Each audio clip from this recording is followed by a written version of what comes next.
Hi అండి. మా పాపకైతే జలుబైందండి. జలుబుతో పాటు దగ్గు కూడా స్టార్ట్ అయింది. అయితే నేను రెగ్యులర్గా ఇంట్లో వాడే చిట్కాని మీకు చెప్దాం అనుకుంటున్నా. నేను కొంచెం ఓమ తీసుకున్నా అండి. ఓమతో పాటు వెల్లుల్లి రెప్ప 4-5 తులసి ఆకులు తీసుకున్నా అండి.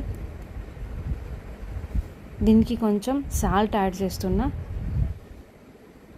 దీన్ని మెత్తటి పేస్ట్ లాగా చేసుకోవాలండి. అవసరమైతే కొన్ని వాటర్ యాడ్ చేసుకొని మెత్తగా పేస్ట్ లాగా చేసుకోవాలి.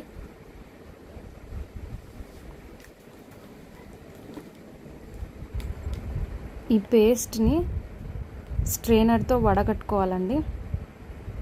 ఈ రసాన్ని పొద్దున పరగడుపున 2-3 రోజులు ఖచ్చితంగా ఇవ్వాలండి.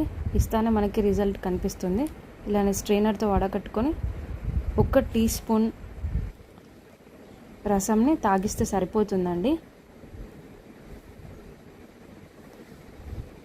ఖచ్చితంగా మీరు కూడా ట్రై చేయండి. మీకు కూడా రిజల్ట్ కనిపిస్తుంది.